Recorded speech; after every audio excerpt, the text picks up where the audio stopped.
The usual stories about Minecraft will always go to Herobrine, about how he lives and he's a lot more than code. But, have you ever wondered about the Endermen, and whether there are any secrets about them? Everyone who's played Minecraft is well familiar with them by now, and while they can be hard to find in the overworld, many have visited our home in the end. Of course, they aren't hostile unless you look at them or attack them. And for this reason, quite a few people consider them friendly and like them. Personally though, I've always found them creepy and killed them whenever I could. They're based off of Slenderman after all. Well, being as strong as they are, regular players know that if you run into one right after you spawn, you run for water. For some reason, Notch decided to code them with a fear of water, and whoever thought anything bad could happen with water? Right? Well, water is the whole reason this mess started. I haven't even attempted to start up my game since then. I was playing with my regular world, a server that my friends and I had started, and we had plenty of houses built, a seemingly unlimited supply of diamond and gold, and the Ender Dragon was defeated. There really wasn't much to do in the world anymore, so you had to get very creative. My friends and I were creative enough, and we understood the game very well. Aaron was our redstone guy.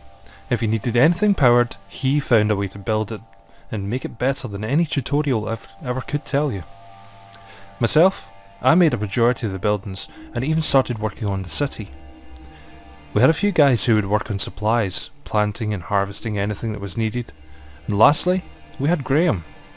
He did all the magical stuff, you know, potions, enchanting. He even had us build him a mob trap so he could get an outrageous amount of experience whenever he wanted to.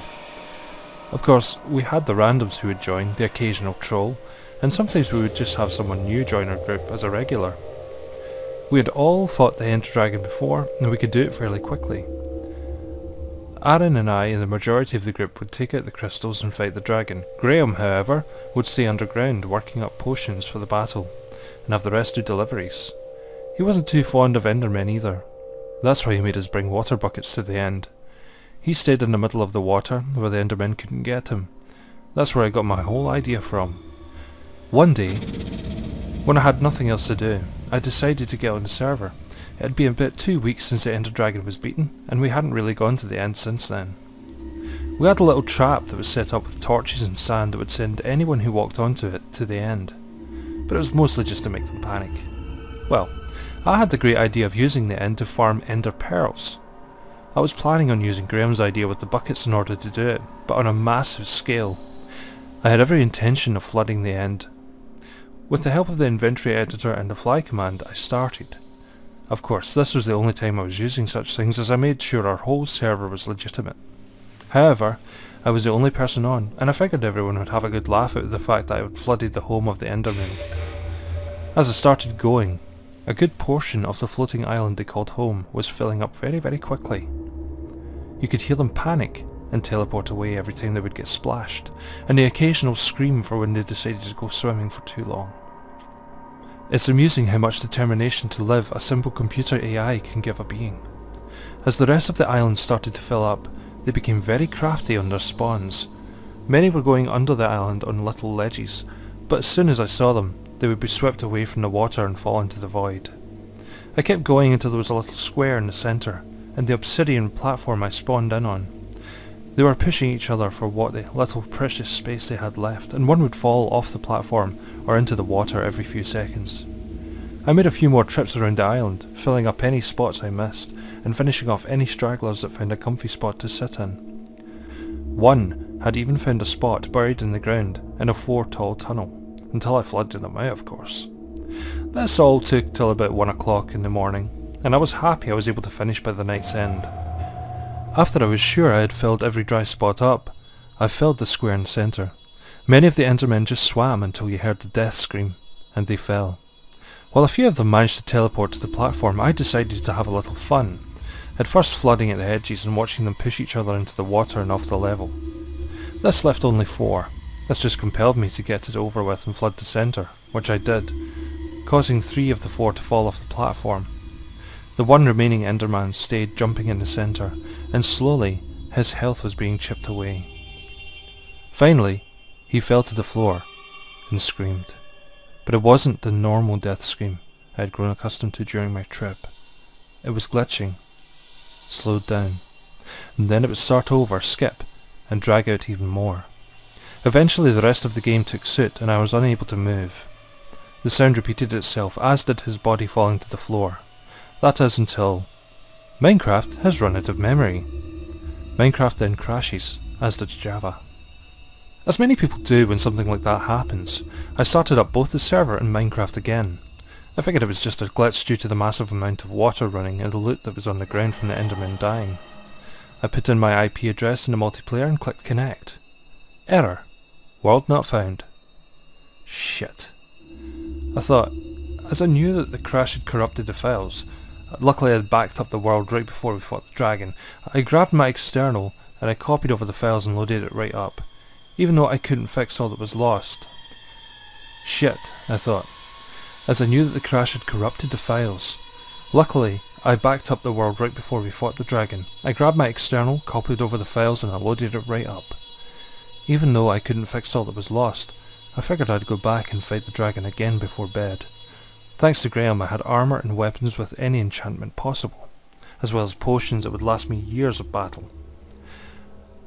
I get over to the portal, jump down the hole, and the end loads right up. However, something is wrong. As I look for the ender dragon, I see nothing in the air. The crystals are on the tower, but no dragon to feed off them. I notice next that the endermen are gone as well. I get on the island, walk around a bit until eventually I'm hit.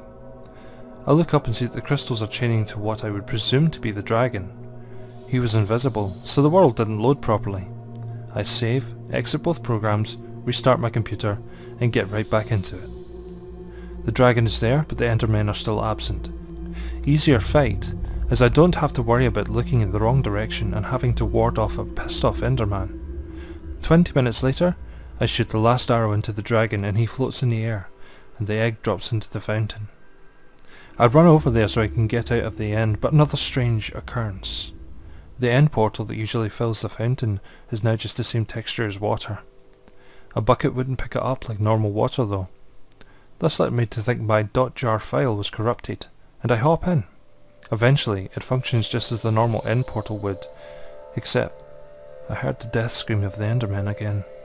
Not just once, but over and over and over. The portal finally works, but it's not what I expected. Black. Then, MineCraft has run out of memory.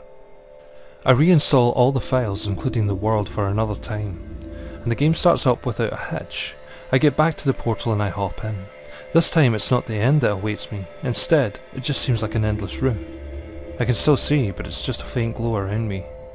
I walk forward, thinking it could be the end or something like a potion of blindness is stopping me. The faint globe of light is all I can see, and the only source of light in my room as well. The platform doesn't end in a few blocks though, and the obsidian continues, shattering my hopes of being in the end.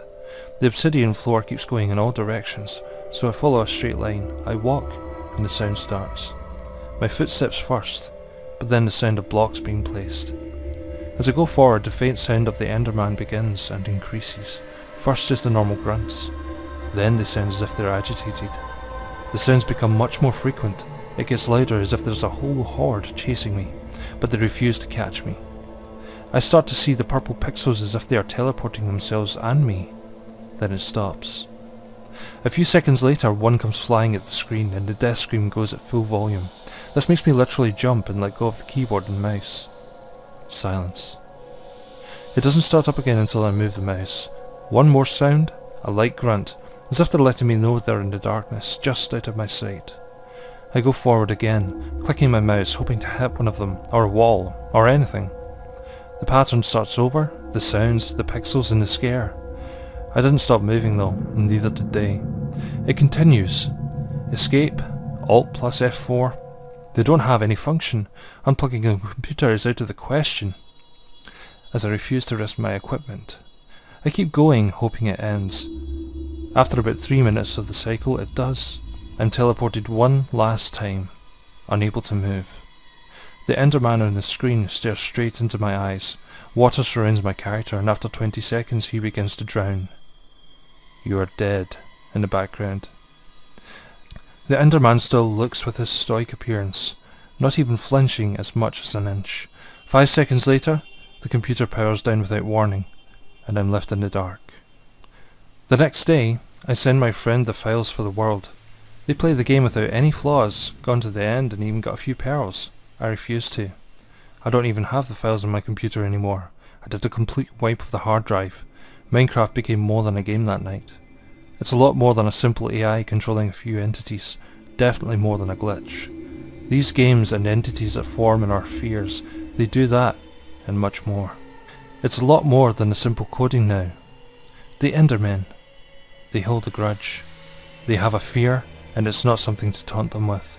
They are aware, and they will make sure you become well aware of them and their presence.